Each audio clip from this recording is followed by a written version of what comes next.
Hola, ¿cómo están? Bienvenidos al podcast de Anton Baron. Hoy quisiera ocuparme del primer tema relacionado con mi bloque de mitos de la psicología popular y compartir sobre el primero de ellos, según el cual solamente utilizamos el 10% de nuestro cerebro.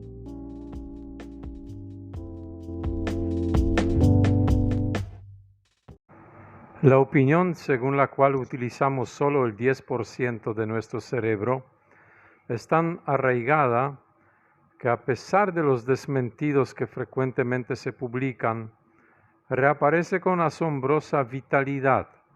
Aparentemente la gente quisiera que esto fuera verdad, pues hasta las personas con estudios superiores universitarios creen que esto es cierto. Por ejemplo, un estudio realizado en Brasil entre los universitarios, a la pregunta, según tu opinión, ¿qué porcentaje del potencial del cerebro es aprovechado por el ser humano?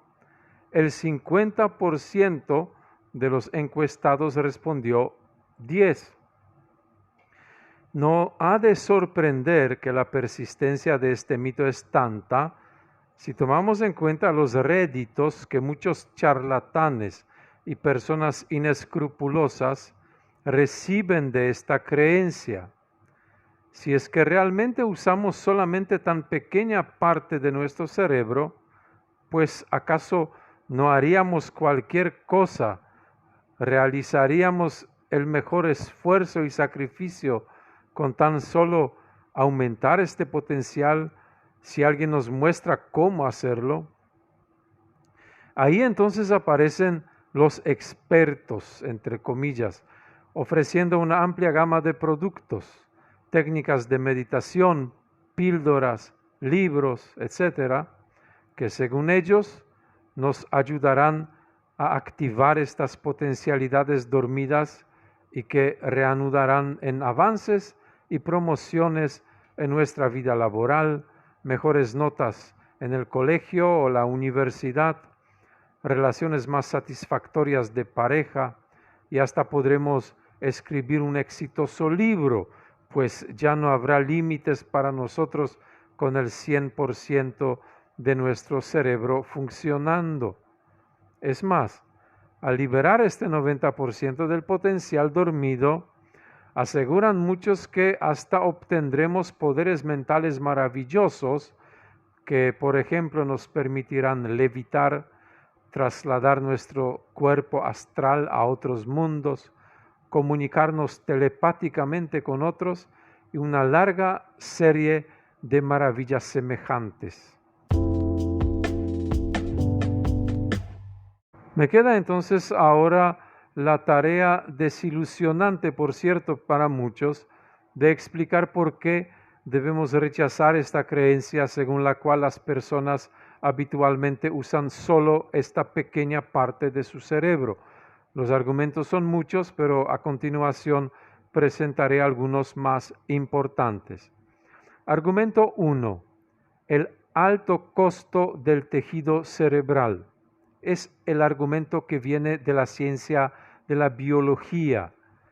Nuestro cerebro constituye solamente un 2 a 3% de toda nuestra masa corporal y sin embargo consume el 20% de oxígeno que absorbemos. Resulta entonces muy poco probable que el proceso de la evolución produjera un órgano tan costoso y que aproveche apenas el 10% de su capacidad. Es más, un cerebro que funciona con toda su capacidad es crucial desde el punto de vista del éxito reproductor y la supervivencia de la especie. Y estos son dos aspectos más importantes en el proceso de la selección natural. Desde este punto de vista, resulta increíble que aquellos individuos que han logrado activar, aunque sea mínimamente, algunas partes de aquel 90% restante, no hayan podido adquirir ventajas evolutivas algunas. Argumento 2. Los resultados de las investigaciones de la neuropsicología y neurociencia clínica.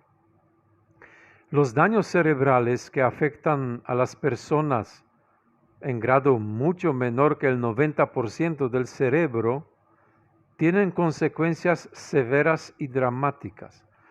Las historias clínicas describen casos de lesiones severas que ocurren, por ejemplo, por falta de oxigenación del cerebro y que dañan la zona del telencéfalo, que es la parte del cerebro responsable de la conciencia, en los pacientes que presentan pérdida luego de capacidad de pensar, de percibir, de recordar o experimentar emociones, y eso de una manera permanente e irreversible. Los estudios muestran que cualquier daño cerebral, por más pequeño que sea, en cualquier zona, produce una gran desventaja en el funcionamiento humano. Por otro lado, los experimentos de estimulación eléctrica de diferentes zonas cerebrales no llevaron al descubrimiento de regiones cuya estimulación no fuera percibida por el sujeto, o sea, por la persona que fue sometida a esta estimulación. En el siglo XX se han creado herramientas muy avanzadas que permiten estudiar las funciones cerebrales y en muchos casos identificar las zonas responsables de las funciones psicológicas concretas. Y aún así, no se han descubierto zonas desactivadas algunas.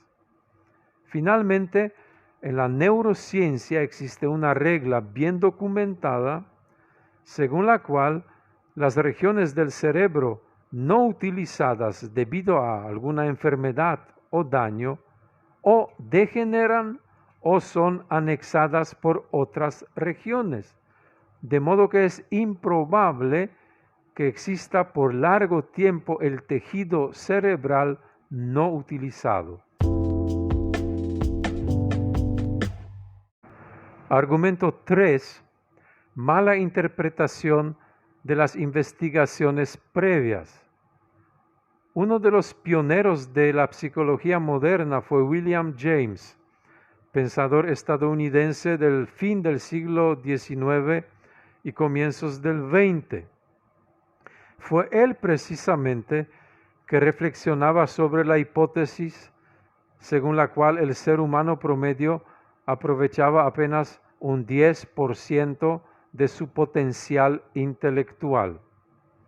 Sin embargo, este psicólogo nunca vinculó este postulado con algún órgano concreto como el cerebro. Pero sin embargo, muchos de los propulsores de la idea de mente positiva, la autoayuda y otras brillantes ideas del psiconegocio declararon aquel 10% del potencial intelectual que él mismo equivale al 10% del cerebro y atribuyeron falsamente esta idea al famoso psicólogo estadounidense.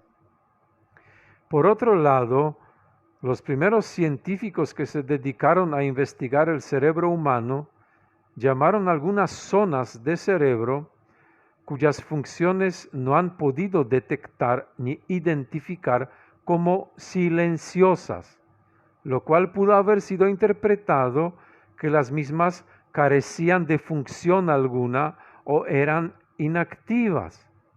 Hoy en día, sin embargo, los científicos llaman estas zonas asociativas, al descubrir que las mismas cumplen un papel clave en el funcionamiento lingüístico, en el pensamiento abstracto y en el complejo proceso psicomotriz.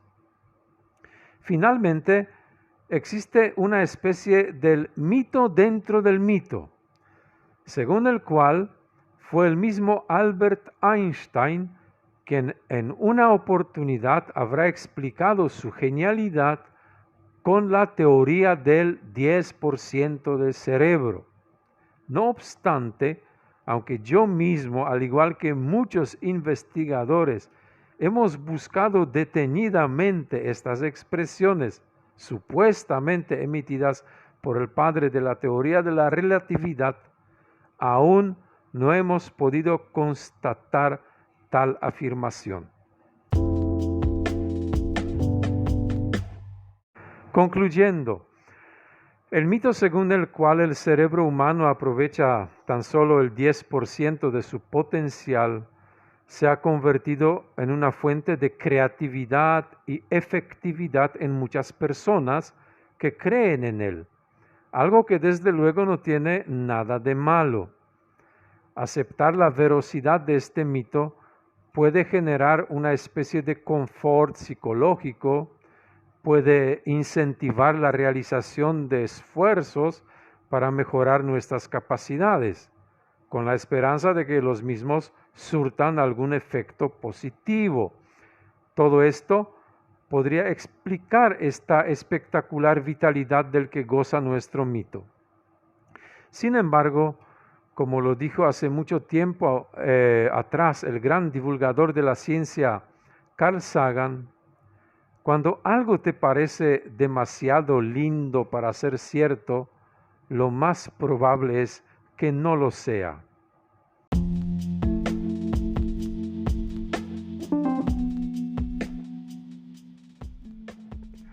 Si ese podcast te pareció interesante, puedes encontrar más de ellos, al igual que otras publicaciones mías en diferentes formatos, de libros, artículos científicos de divulgación, clases grabadas, webinars y otros, en mi página web antonbaron.org. Ahí también puedes suscribirte y sugerir otros temas a ser tratados. Hasta la próxima entrega.